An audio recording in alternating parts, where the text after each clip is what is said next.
Hello, welcome to the Mandela Effect Equals Everything. My name is Dale DuFay. Now, look, just from what we can gather with the Mandela Effect and what it's showing us, is there's obviously Earth's, for sure, at least through the Orion inner arm or the Sagittarius arm. Now, they're both one of the same. I mean, I remember the astrophysicists in the reality I recall on the outer reaches of the Sagittarius arm, who, of course, have a parallel existence. The, those astrophysicists out there were assuming, they actually had a better view of the galaxy because of the, positioning of the solar system on the galactic arm, the Sagittarius arm. In fact, it was actually off the plane of the galactic arm. Where in this reality, in the inner Orion arm, it's within the plane of the galactic arm. Like, what I mean by that is, if you look at it horizontally, for example, let me see if I can find a picture with that. And see the plane there. That's where, see how the sun, or this sun in this reality is right within the plane.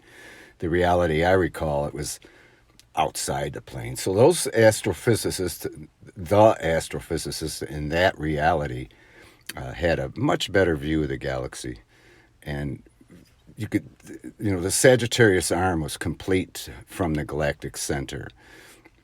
Now, just by looking at the galaxy, it's real obvious that the galactic center is, like it's got so much electromagnetic dynamic energy that it's actually creating matter. And I always liken it to a welder. I don't know if I have that picture in here of a welder, the arc weld. You could see the matter just sparking out of there. And what I mean by matter is the solar systems. And it's quite apparent, that the Sagittarius and Orion arm are really one of the same, because they have a dimmer view of the galaxy in here, the same astrophysicists. Of course, you couldn't tell them that, hey, there's replica versions of yourself quantumly entangled indefinitely to your soul that are in regions of the galaxy you would never even imagine. And they have a much dimmer view of the galaxy in here. So it's hard for them to really get the view that they actually get out in the outer reaches. Of course, they're oblivious to it. All of us are oblivious to our other replica versions of ourselves living out the virtually identical reality. That just goes to show how each portion of our soul is so fiercely independent. And that the Mandela Effect showing us this.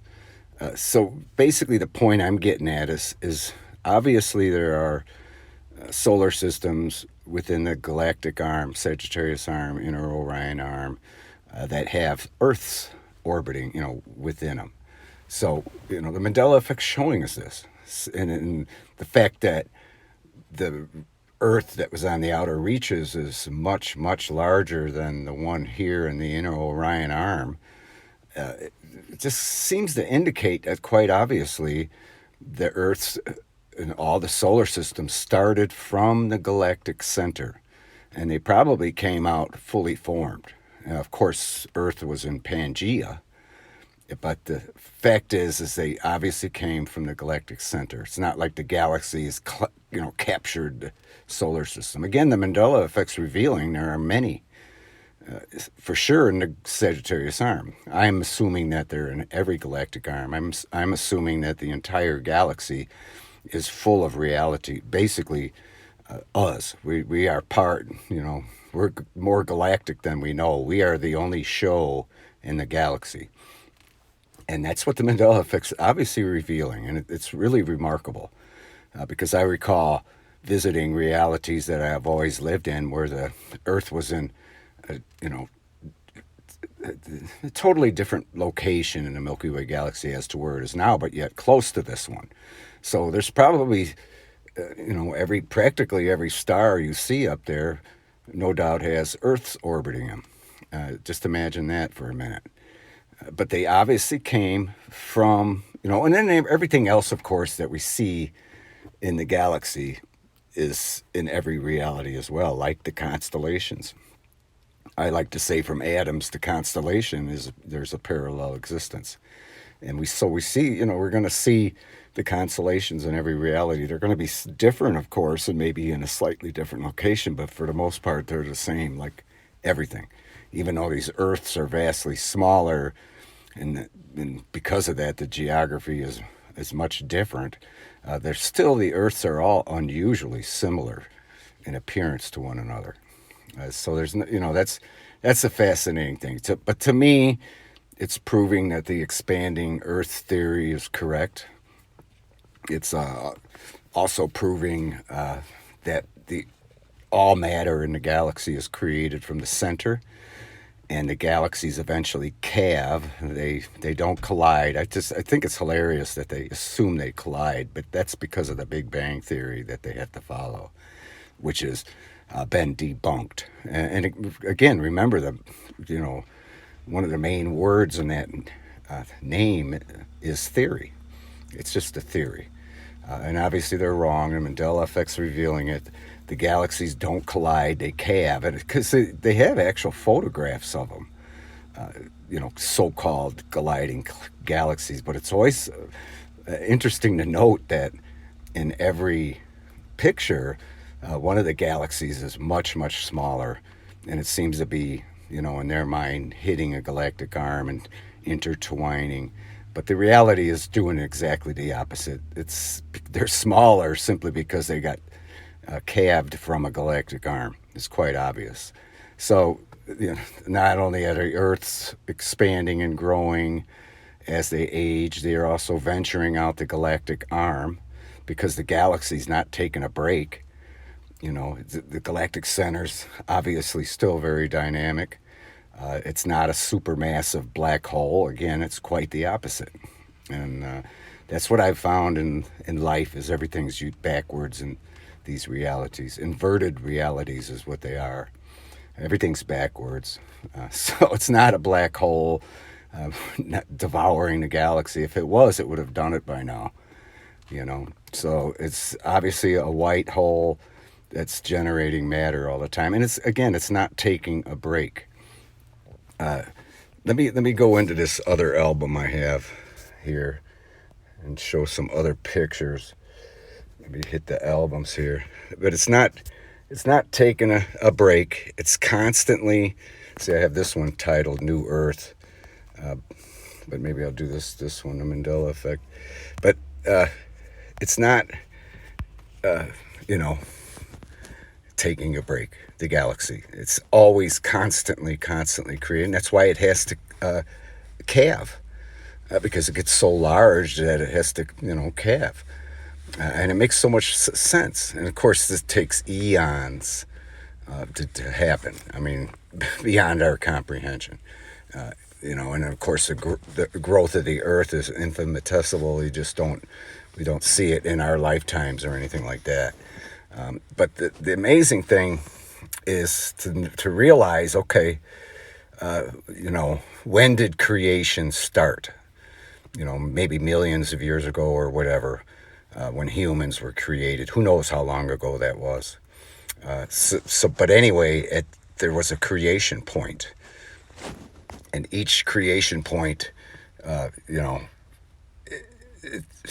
other words, okay, it's hard to describe, but there's got to be a line in the galactic arm where the Earth's on one side of the line, the side that goes towards the tip of the galactic arm. Creation is there already. But on the other side of the line, before creation started, say creation started and then it started moving on, the galaxy's still creating solar systems with Earths, and of course those brand new, after creation started, those new Earths coming out of the galactic center and solar systems, the Earths with their companion planets and all that, with the star, they're not going to have life on them as we know it. They won't. That's impossible because the quantum entanglement would prohibit that. So once creation started, there was basically a line in the galactic arm, and so all the Earths on the other side of that line, what are they? Does there have to be enough of those to be created from the galactic center, and then inhabitable enough to where could those, basically what I'm getting at is in Revelation chapter 21, John talks about a new heaven and a new earth. And that was another one of those verses I've always pondered on and thinking, well, that's impossible. This is an old earth. How could it be a new earth with all this system of things and whatnot on it? How could that all be cleaned up and then have a brand new earth? And I always was curious about that. But now, thanks to the Mandela Effect, it's quite obvious that there's, those could be the new Earths because they were created from the galactic center after creation started on all the, who knows, millions of Earths. Most of them are probably in Pangea at the time, and there were probably some that were midway into the galactic arm, which were beyond Pangea and whatnot when creation started. So, right now there's Pangea Earths in the Milky Way galaxy. They're no doubt obviously closer to the galactic center. So those Earths are devoid, or void of life as we know it. It would not exist. Think about that. Now, could those, let's just say this is all true. That the Big Bang Theory is debunked and there's no supermassive black hole in the center of the galaxy. And let's just say there are right now, obviously, multiple Earths. We've been shown them. I don't know how many I've been on, but I know of 3 major different locations within the galactic arm I was at and still am.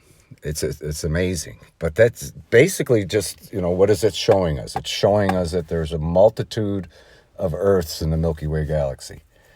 I thought I'd show these pictures instead of showing myself talking.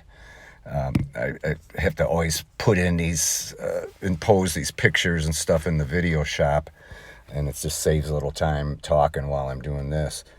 But those are no doubt, to me, that makes so much sense. I mean, let's just say that that's really happening. I mean, obviously, again, there's no way to, the galaxy stopped, it didn't stop creating matter from the center. And obviously, it's duplicating everything it's created in the past. The Mandela Effect's showing us this beyond a shadow of a doubt. We're not being told, we're being shown that there are multiple Earths. In fact, this Earth is so close to the galactic center that the astrophysicists on the outer reaches, the versions of themselves on the outer reaches, thought that it was totally inhabitable down here. Life could not exist. And of course, the same replica versions of those astrophysicists that are in these realities closer to the galactic center say the same thing about the outer reaches, that it would be a frozen wasteland out there. I've seen the same speech from Michio Kaku about that, our location in the galaxy, and the way he speaks about it here and the way he speaks about it out there. It's amazing. Again, proving that our souls are portions of our souls that are splintered and fractured are very, very independent. And of course, it's still, I've had comments where people were like, "Nah, I'm one person in this," and well, you still are. It's just, kind of different than what we were told. It takes this splintered and fractured, quantum entangled existence to even exist, period.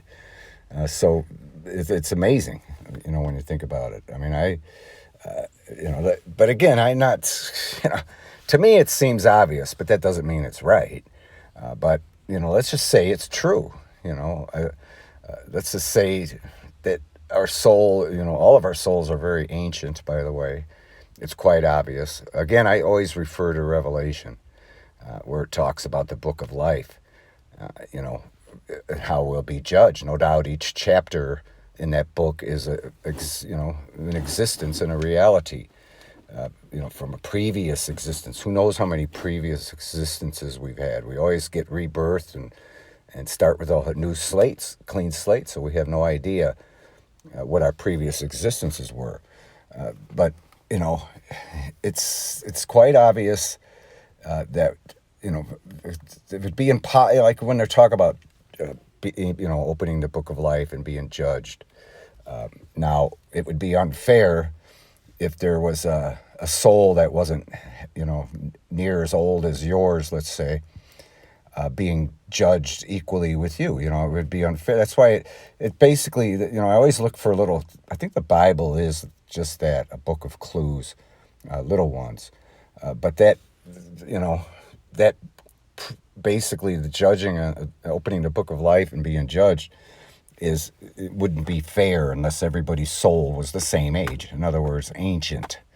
Our souls are very ancient, more so than we can even ever imagine. Again, because every time we're rebirthed, every other generation or whatever it is, or who knows, we start off with a clean slate, so we're oblivious to what our previous existence was. So that's interesting when you think about it. But anyway, what I'm getting at is obviously that creation started long ago. No doubt we're in some of the Earths and some realities we're really close to Pangea. So there's that line. I'll try to illustrate the line when I'm talking about. We could do it. Let's get back to that New Earth album. Let's see where that is. Albums.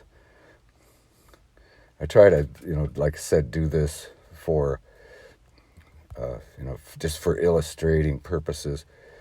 But the New Earth one, say that Earth closest to the center was real close to the center and real, at the virtual stage of Pangea when creation started. Okay, and then life on the Earth, existed for who knows how long, and all the Earths, whoever many there may be in that particular galactic arm, were venturing out as they aged over eons. So what happens to again, there's new Earths being created as we speak. That might be why we're experiencing the Mandela Effect. The Milky Way galaxy, or certainly the Sagittarius arm, has reached its capacity. And as a new one is being created, the arm is calving. That could be what's causing the Mandela Effect and causing our splintered and fractured souls to be experiencing what we're experiencing. That's a very distinct possibility. Of course, it's just, speculation on my part, but it sure makes a lot of sense. Let's just say that's true. The galaxy is growing and expanding and calving. Okay, so it's obviously duplicating everything it has already created, the galaxy. So think about that for a minute. There's realities with Earths that have no life as we know it on them. They might, I always wondered, I was always interested in the dinosaurs when I was younger, of course, like many of us. And we were fortunate to be by the Field Museum of Natural History in Chicago, Illinois. We would even take school trips there frequently, every year. So I was always very curious, about the dinosaurs. They obviously had a parallel existence now. Of course, I didn't know it then, but it's quite obvious they had a parallel existence. And what happened to, in order to have a parallel existence, all life does, it has to have a soul. Having a soul is like a prerequisite of this parallel existence, because every living soul is splintered and fractured, even in the past, the dinosaurs. So what happens to those extinct creatures, animals, dinosaurs, whatever, even the modern extinct animals? It's impossible for them to get rebirth. So what happens to their soul? They're not going to stay in limbo forever. So perhaps those new Earths already have those dinosaurs on them. Think about it. It might be part of the cycle and everything. So extinct beings are on those new Earths already that are devoid of human life. So think about that. And then, so that, in the previous video I talked about, obviously the Mandela Effect is ushering in something. Could that be what it's ushering in, what John talked about in the 21st chapter of Revelation? Is that possible? I mean, I think it is. It makes sense. Instead of this Earth all of a sudden turning brand new, which is impossible because it's ancient in the extreme. How could it be a new Earth? Well, there are, if that's correct about the galaxies, which makes so much sense, there are duplicate solar systems with Earths in them, just behind that creation line. Now think about that. That's amazing. So maybe because things are happening and the Mandela Effect is miraculous as it is and obviously ushering in something, could that be what it's ushering in? The time when we will see no more death. Death will be gone. No more grief and sickness. And so what does that say? Basically, it's saying that we're going to be immortal, perfect, when we get to those new Earths. And, that could be to me, it doesn't seem impossible. It seems, because the Mandela Effect's revealing that our soul is remarkable, just unbelievable, that our soul is basically the pinnacle of creation in the Milky Way galaxy. And so it deserves to be in that new, literally brand new Earths that have been, don't have Mount Rushmore on them, don't have the pyramids on them, don't have anything that humans have made over the eons on these Earths and these realities. And those things do exist in every reality, which obviously means that the past had a parallel existence too. Again, the Mandela Effect's revealing things that have always been, but yet never known until now. Isn't that amazing? So it is obviously ushering in something. Could that something be, humans becoming immortal and perfect? Keep in mind, now this is something real important. This is another a clue. Well, I almost said small clue, but a major clue, but in a small part of the Bible, in the big part of the Bible, this creation story. Now, why were Adam and Eve sentenced to death? And why didn't they just die on the spot? Basically, they were sentenced to imperfection.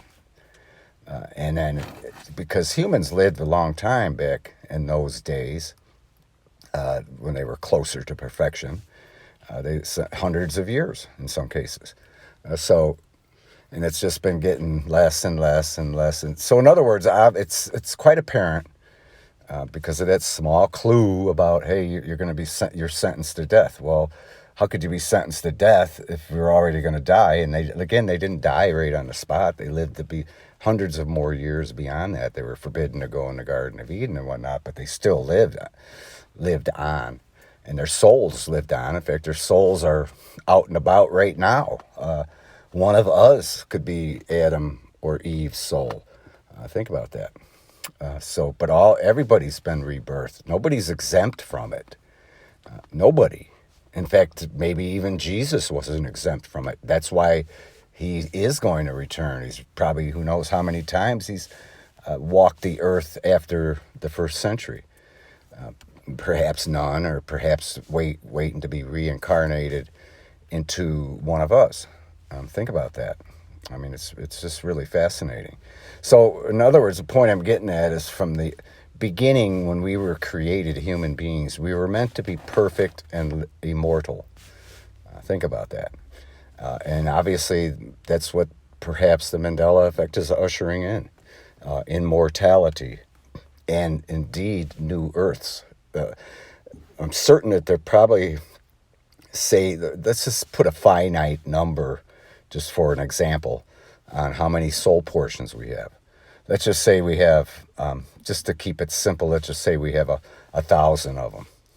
Okay, I know it's way more than that. It's probably, with all the galaxies out there in the room within this galaxy, which is no doubt parallel to the others, there's, could be close to infinity. But let's just put a finite number on it, for example. Let's just say 1,000. So it would take, we couldn't go to the new Earths until there were 1,000 realities that were ready to accommodate each of us that are separated by distance, not by dimensions. That's another important thing to realize. But just to say that there's 1,000, if that's example finite number of our soul portions that are existing now on this side of the creation line, and then there's enough time has elapsed, eons of time, linear time, to where there's now 10 more or 1,000 more Earths ready, inhabitable and whatnot, ready to, inhabit. Think about that. Then that's when it can easily happen. The souls could, if Mandela Effect's proven that distance doesn't matter, whatsoever. My soul, this portion of my soul that I'll have, that I was born with, that I'll have the rest of my life, was 75,000 light years from here.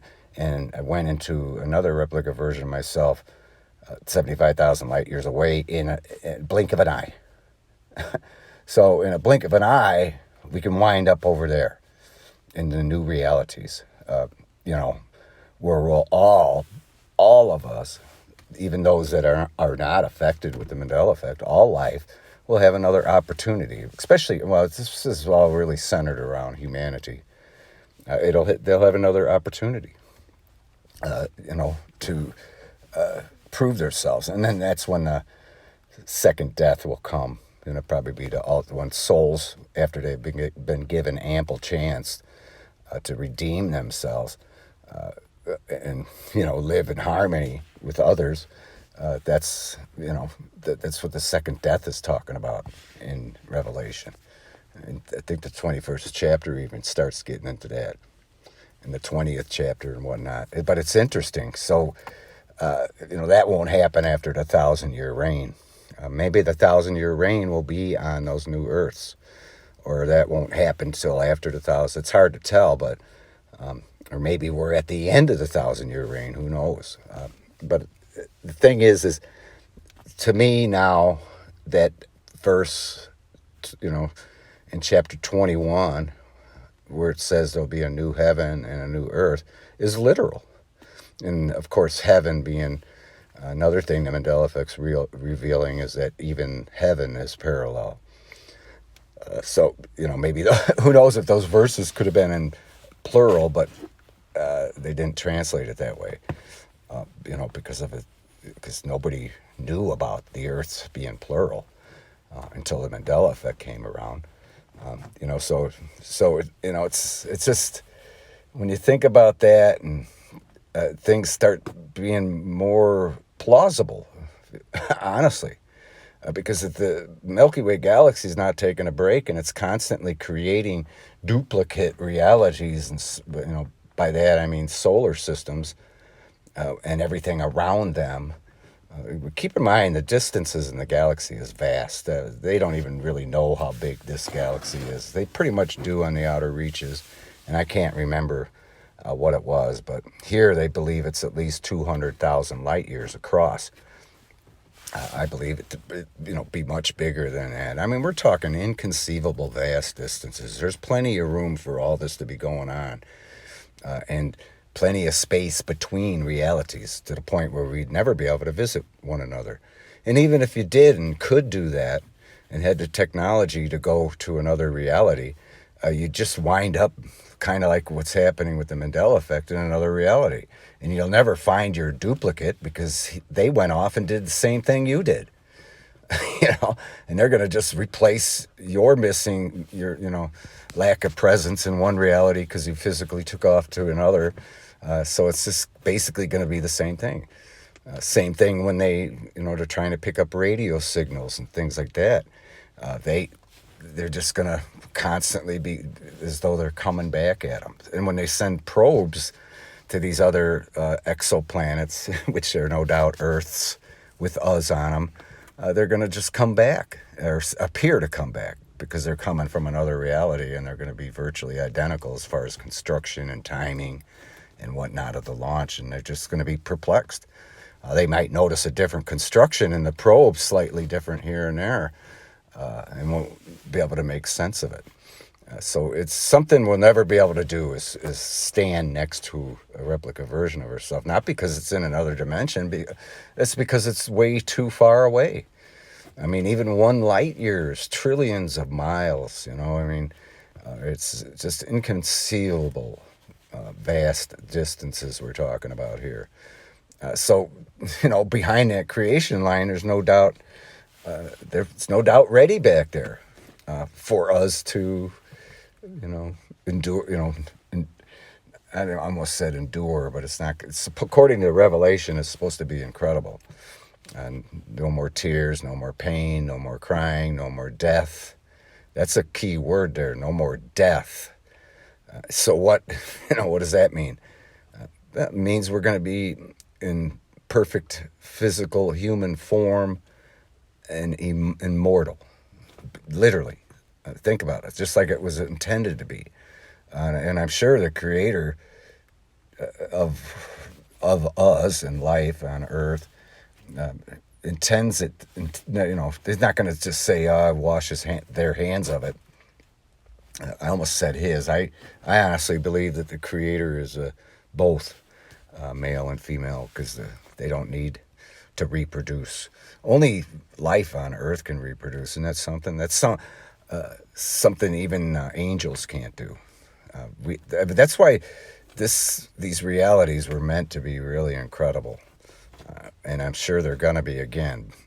But this challenge has to be answered with the challenge that the opposition made long ago with Adam and Eve. So that challenge being that humans can be like God.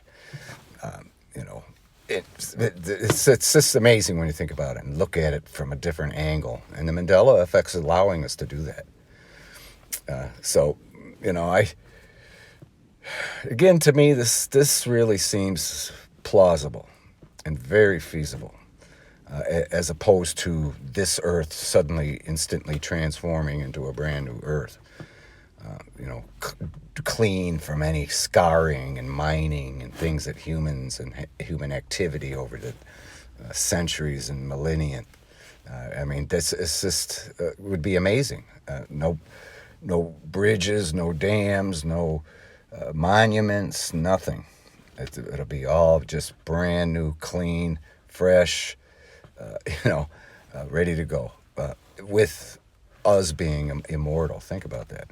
So that's how I think. And of course, like the Mandela Effect, nobody expected that. There's prophecies,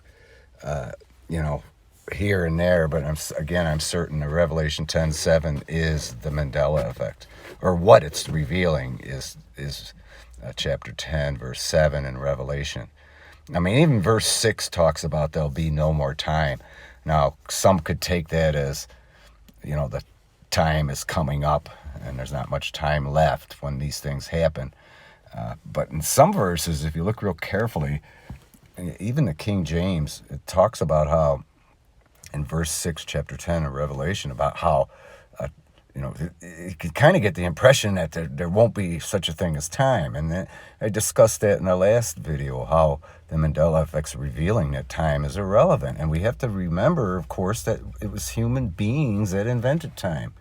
And if you're immortal and perfect, perhaps these realities coming up soon, will not need any time, just like the spirit realm time does not exist. So I kind of take that verse that way too, or at least the understanding that time is irrelevant could be the start of it. And the Mandela Effect's proving that. I'm not just because I said it.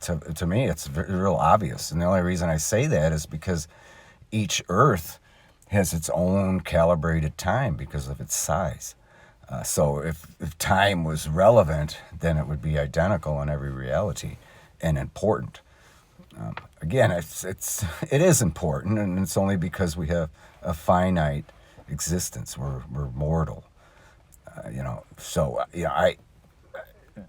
basically need time. So it makes sense, of course, but it's not. If you think about it, it's irrelevant only because the times are different in each reality due to the size of the Earth. Because every reality's got a 24-hour clock, and a 24-hour clock is calibrated to one full revolution of the Earth rotation off of its axis. And they all spin at the same speed. And again, we know this because,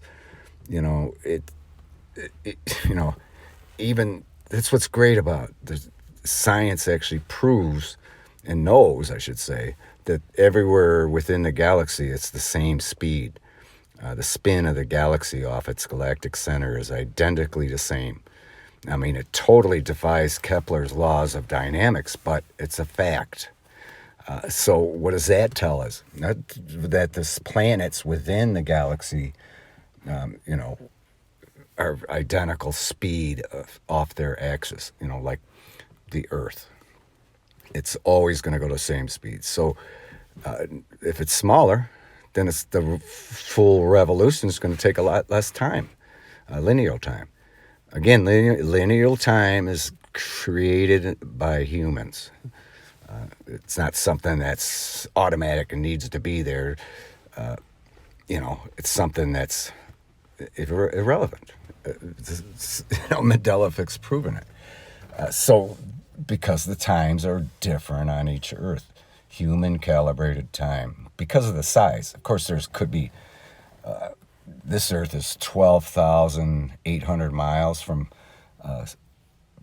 What is it from pole to pole? I have to check that. I think it's 12,400 miles. 24,800 miles in circumference. There might be millions of Earths this size, so they'll all have the same time. But the larger ones, the time is much slower up there. Realities have a lot more time to do stuff. It's amazing. Like make movies. That's why the movies are so much better out there. Think about that. I mean, it makes so much sense. But what I'm getting at is that all that just proves that time is what it is. It's irrelevant. Of course, again, we need it. I'm sitting here right now in a parking lot because I'm a caregiver for a patient, and their doctor's appointment was at 1:30. So of course we need time for things like that. We want to be on time all the time. So but still, it's just linear, and it's different in every reality. Like on the super Earth, I might not even in that reality be at the doctor's parking lot, the doctor's office yet. That's just getting at what the Mandela Effect is showing us. I think there really are brand new Earths waiting for us, new realities. It's going to be amazing. Again, totally, whatever happens is not what anybody says it's going to happen, because sure enough, it's not going to be anything we expected, just like the Mandela Effect. But anyway, that's my take on it. I wanted to talk about it a little bit, and I thank you guys for listening. So with that, I thank you for watching, and we'll talk at you later. Love you.